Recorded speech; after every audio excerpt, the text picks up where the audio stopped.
এত গুনাহ নিয়ে কবরে কেমনে যাব না? হাসরের ময়দানে দাঁড়াবো কিভাবে?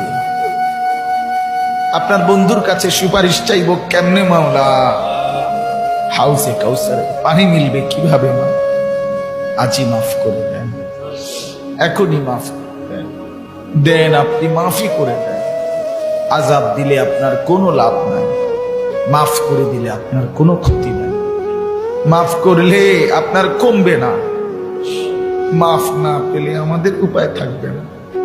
আমাদের যার কেউ নাই, কেউ নাই।